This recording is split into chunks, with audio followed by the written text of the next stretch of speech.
जीवन है ऊर्जा, ऊर्जा का सागर। समय के किनारे पर अथक अंतहीन ऊर्जा की लहरें टकराती रहती। न कोई प्रारंभ है न कोई अंत, बस मध्य है, बीच है। मनुष्य भी उसमें एक छोटी तरंग, एक छोटा बीज है अनंत संभावनाओं का। तरंग की आकांक्षा स्वाभाविक है कि सागर हो जाए, और बीज की आकांक्षा स्वाभाविक है कि वृक्ष हो जाए। बीज जब तक फूलों में खिले ना, तब तक तृप्ति संभव नहीं। मनुष्य कामना है परमात्मा होने की, उससे पहले पड़ाव बहुत है, मंजिल नहीं। रात्रि विश्राम हो सकता है, राह में बहुत जगह मिल जाएंगी, लेकिन कहीं घर मत बना लेना। घर तो परमात्मा ही हो सकता है। परमात्मा का अर्थ है तुम जो हो सकते हो उसकी पूर्णता। परमात्मा कोई व्यक्ति नहीं, कहीं आकाश में बैठा, कोई रूप नहीं, कोई नाम नहीं। परमात्मा है तुम्हारी आत्यंतिक संभावना, आखिरी संभावना, जिसके पार फिर और कोई होना नहीं, जिसके आगे फिर कोई जाना नहीं, जहां पहुंचकर तृप्ति हो जाती है, परितोष हो जाता है। प्रत्येक मनुष्य तब तक पीड़ित रहेगा, तब तक तुम चाहे कितना ही धन कमा लो, कितना ही वैभव जुटा लो, कहीं कोई पीड़ा का कीड़ा तुम्हें भीतर काटता ही रहेगा। कोई बेचैनी सालती ही रहेगी, कोई कांटा चुभता ही रहेगा। लाख करो बुलाने के उपाय, बहुत तरह की शराबें विस्मरण के लिए, लेकिन बुला ना पाओगे। और अच्छा है कि बुला ना पाओगे, क्योंकि काश तुम बुलाने में सफल हो जाओ तो फिर बीज बीज ही रह जाएगा, फूल ना बनेगा। और जब तक फूल ना बने और जब तक मुक्त आकाश को गंध फूल की ना मिल जाए, तब तक परितृप्ति कैसी? जब तक तुम अपने परम शिखर को छूकर बिखर न जाओ, जब तक तुम्हारा विस्फोट न हो जाए अनंत में, जब तक तुम्हारी गंगा उसी सागर में वापस न लौट जाए जहां से आई है,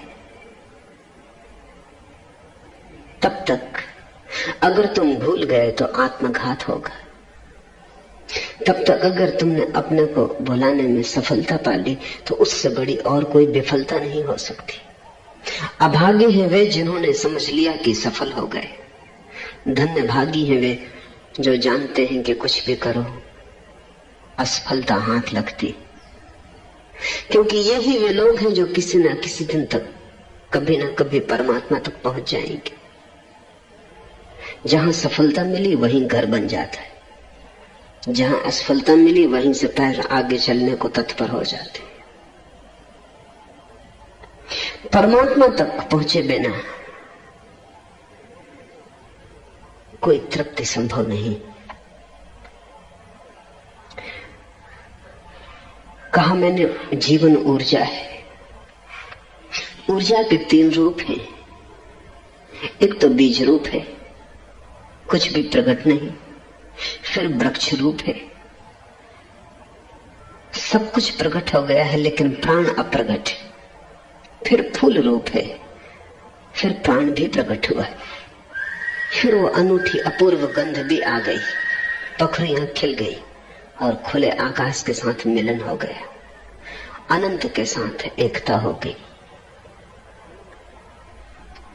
साधारणतः बीज का अर्थ है कामना, वृक्ष का अर्थ है प्रेम, फूल का अर्थ है भक्ति। जब तक तुम बीज में हो तब तक काम वासना में रहोगे। जब तुम वृक्ष बनोगे तब तुम्हारे जीवन में प्रेम का अवतरण होगा, और जब तुम फूल बनोगे तब भक्ति परम शिखर है, वो आखिरी बात है। इसे हम थोड़ा समझ लें, तभी इन अनूठे सूत्रों में प्रवेश हो सकेगा।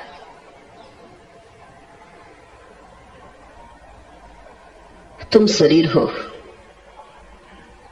तुम मन भी हो, तुम उसके पार भी कुछ हो जिसका तुम्हें पता नहीं। शरीर तो बहुत स्थूल है, उसका पता चल जाता है, उसके लिए किसी बुद्धिमत्ता की जरूरत नहीं।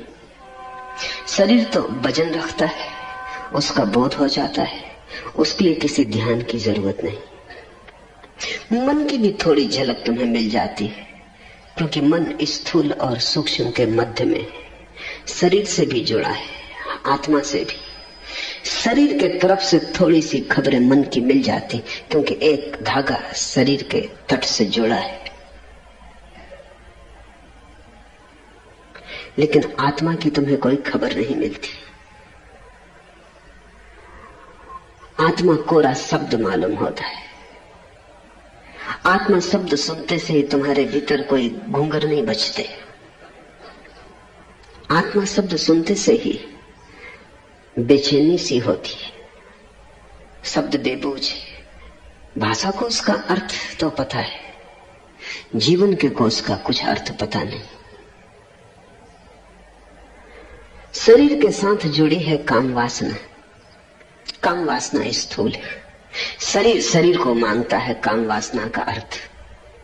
शरीर अपने से विपरीत शरीर को मांगता है, क्योंकि एक किनारा अधूरा है, दूसरे किनारे की चाह पैदा होती है।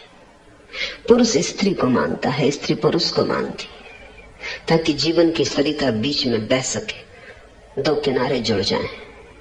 पुरुष अकेला है, स्त्री अकेली है। शरीर के तल पर शरीर की मांग है, शरीर से मिलन की आकांक्षा है। क्षण भर को मिलन हो भी जाता है, क्षण भर को शरीर में डूब जाते हैं और खो भी जाते हैं, लेकिन बस क्षण भर को। उससे पीड़ा मिटती नहीं, गहन हो जाती। उस मिलन के बाद बड़ा गहरा विषाद हो जाता है, क्योंकि मिलन के बाद गहरा विछोह होता है। मिलता कुछ भी नहीं, ऐसा लगता है उल्टा खो गया। शरीर का मिलन क्षण भर को ही हो सकता है। स्थूल एक दूसरे में विलीन नहीं हो सकते। स्थूल की सीमा है, स्थूल अपनी सीमा को छोड़ नहीं सकता, अन्यथा स्थूल न रह जाएगा। बर्फ के दो टुकड़ों को तुम मिलाने की कोशिश करो, मुश्किल होगी, लेकिन वे ही पिघल जाएं, जल होके बिल्कुल मिल जाते, फिर कोई अड़चन नहीं होती। सीमा खो गई, मिलन सुलभ हो गया। शरीर बर्फ की तरह है, जमा हुआ ठोस, ऊर्जा वही है, पिघल जाए तो मन बनता है। मन जल की तरह, सीमा तो है लेकिन तरल सीमा है, ठोस नहीं। तो मन को कैसा भी ढालो ढल जाता है, शरीर को कैसा भी ढालो तो न ढलेगा। मन को कैसा भी ढालो ढल जाएगा। हिंदू के घर में बच्चा पैदा हो, मुसलमान के घर में रख दो, मुसलमान हो जाएगा। शरीर नहीं होगा, मन हो जाएगा। शरीर तो बाप की ही झलक देगा, मां की झलक देगा। शरीर की खबर तो वहीं जुड़ी रहेगी जहां से शरीर आया है, लेकिन मन मुसलमान का हो जाएगा। बच्चे को याद भी न रहेगी कि वो कभी हिंदू था। हिंदू होने के पहले मन इसके पहले डलता, मुसलमान हो गए। मुसलमान बाद में चाहे तो हिंदू हो जाए, ईसाई हो जाए, आस्तिक नास्तिक हो जाए, नास्तिक आस्तिक हो जाए, मन में कुछ अड़चन नहीं। मन तरल है, मन प्रतिपल बदलता रहता है, उसकी तरलता अनूठी। काम वासना है शरीर जैसी और शरीर की, प्रेम है मन जैसा और मन का। प्रेम की मांग शरीर की मांग से ऊपर, प्रेम कहता है दूसरे का मन मिल जाए। प्रेम करने वाला वैश्या के द्वार पर न जाएगा। ये बात ही बेहूदी मालूम पड़ेगी, ये बात ही संभव नहीं, ये सोच भी बेहुदा मालूम पड़ेगा। लेकिन काम वासना से भरा व्यक्ति वैश्या के घर चला जाएगा। शरीर की ही मांग है, शरीर खरीदा जा सकता है, मन खरीदा नहीं जा सकता। शरीर जड़ है, मन थोड़ा थोड़ा चेतन है, इसलिए इतना नीचे नहीं उतरा जा सकता कि खरीद और बेच की जा सके। मन प्रेम मांगता है। कोई जो अपना सर्वस्व देने को तैयार हो बिना किसी शर्त के। मन अपने को किसी को दे देना चाहता है, बेशर्त लुटा देना चाहता है। मन की मांग प्रेम की है। मन जब दो मिलते हैं तो जो रस पैदा होता है उसका नाम प्रेम है। जब दो शरीर मिलते हैं तो जो रस पैदा होता है उसका नाम काम है। फिर मन के भी पार तुम्हारा अस्तित्व है, आत्मा का। आत्मा ऐसे है जैसे पानी भाप बन के आकाश में उड़ गया। पानी ही है, लेकिन अब तरल सीमा भी न रही, अब कोई सीमा न रही, आकाश में फैलना हो गया। अदृश्य हो जाती है भाप, थोड़ी दूर तक दिखाई पड़ती, फिर खो जाती। आत्मा अदृश्य है, भाप जैसी है। आत्मा की तलाश किसकी है? शरीर मांगता है शरीर को, मन मांगता है मन को, आत्मा मांगती है आत्मा को।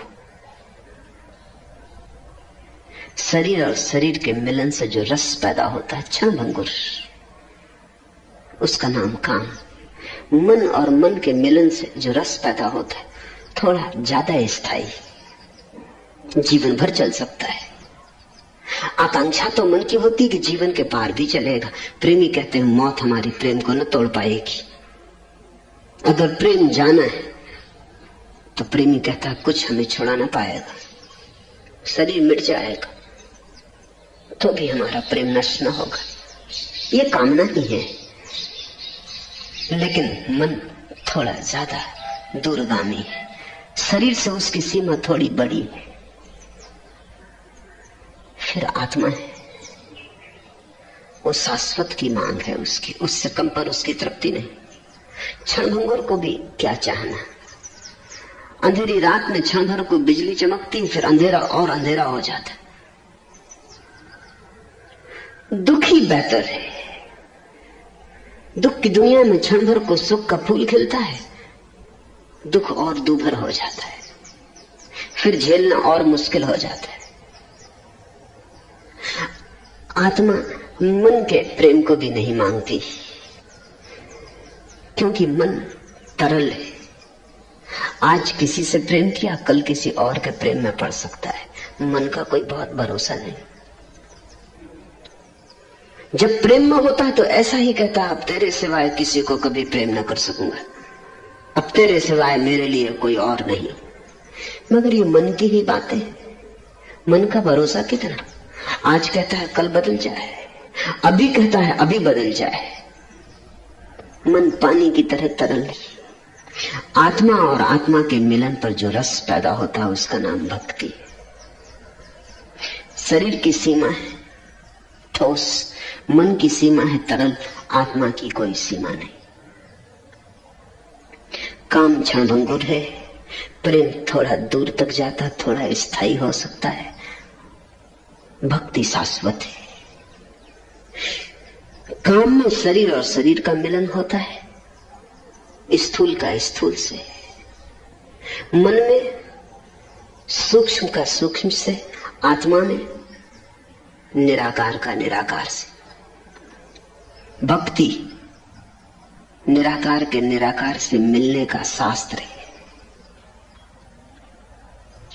ऐसा समझो कि तुम अपने घर में बैठे हो, द्वार खिड़कियां बंद करके, रोशनी नहीं आती सूरज के भीतर, हवा के झोंके नहीं आते, फूलों की गंध नहीं आती, पक्षियों की कलरव की आवाज नहीं आती।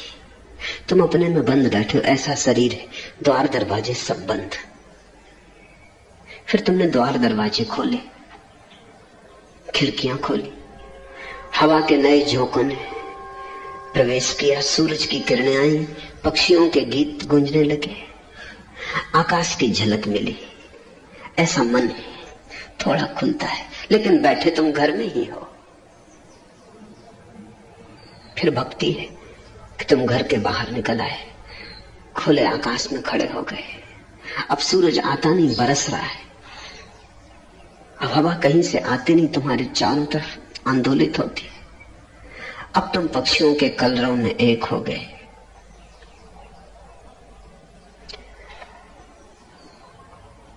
भक्ति सूत्र पूरा शास्त्र है भक्ति का। एक एक सूत्र को अति ध्यान पूर्वक समझने की कोशिश करना, और अति प्रेम पूर्वक भी, क्योंकि ये प्रेम का ही शास्त्र है। इसे तुम तर्क से न समझ पाओगे, स्वाद ही समझा पाएगा। अथा तो भक्ति व्याख्या श्यामा। अब भक्ति की व्याख्या क्यों? अब अथा तो हो चुकी बात काम की बहुत, हो चुकी चर्चा प्रेम की बहुत। अथा तो भक्ति, अब भक्ति की बात हो। जी लिए बहुत, देख लिए शरीर के भी खेल, देख लिए मन के भी जाल, गुजर चुके उन सब पड़ावों से। अब भक्ति की थोड़ी बात हो। अब अचानक शुरू होता है शास्त्र। सिर्फ भारत में ऐसे शास्त्र हैं जो अथातों से शुरू होते, दुनिया की किसी भाषा में ऐसे शास्त्र नहीं, क्योंकि ये तो बड़ा अधूरा मालूम पड़ता है। कहीं अब से कोई शास्त्र शुरू होता है? ये तो ऐसा लगता है जैसे इसके पहले कोई बात चल रही थी, कोई कथा आगे चल रही थी जो छूट गई, कोई बीच का अध्याय, प्रारंभ का नहीं। पश्चिम के व्याख्याकार जब पहली दफा ब्रह्म सूत्र से परिचित हुए, वो भी ऐसे शुरू होता, अथा तो ब्रह्म जिज्ञासा, अब ब्रह्म की जिज्ञासा। तो उन्होंने कहा इसके पहले कोई किताब थी जो खो गई। निश्चित ही, क्योंकि ये तो मध्य से शुरुआत हो रही है। नहीं, कोई किताब खो नहीं गई, ये शुरुआत ही है। ये जीवन की किताब का आखिरी अध्याय है। शास्त्र शुरू ही हो रहा है, मगर जीवन की किताब का आखिरी अध्याय है। ये उनके लिए नहीं है जो अभी शरीर की वासना में पड़े हो, वे इसे न समझ पाएंगे। अभी देर है, अभी फल पकेगा, अभी उनके गिरने का समय नहीं आया। ये उनके लिए नहीं है जो अभी प्रेम की कविता में डूबे और उसको ही जिन्होंने आखिरी समझा है। उन दो को छोड़ने के लिए अथा तो शुरू में ही शास्त्र कह देता है कि कौन है अधिकारी। ये अधिकारी की व्याख्या है अथा तो। ये कहता है कि अगर चुक गए हो काम वासना से, भर गया हो मन, तो अन्यथा अभी थोड़ी देर और भटको, क्योंकि भटके बिना कोई अनुभव नहीं। अगर अभी प्रेम में रस आता हो तो क्षमा करो, अभी इस मंदिर में प्रवेश न हो सकेगा। अभी तुम किसी और ही प्रतिमा के पुजारी हो, अभी परमात्मा की प्यास नहीं जगी। अभी तुम या तो बीज हो या वृक्ष हो, अभी फूल होने का समय नहीं आया। और जब तक समय ना आ जाए तब तक कुछ भी तो नहीं होता। इसलिए व्यर्थ मेहनत नहीं करनी। ये जीवन की पाठशाला में जिनका आखिरी अध्याय करीब आ गया, इसका ये मतलब नहीं है कि बूढ़ों के लिए है। जैसे पश्चिम के लोगों ने गलत समझा, उन्होंने समझा कि ये आधी किताब है, आधी शायद खो गई।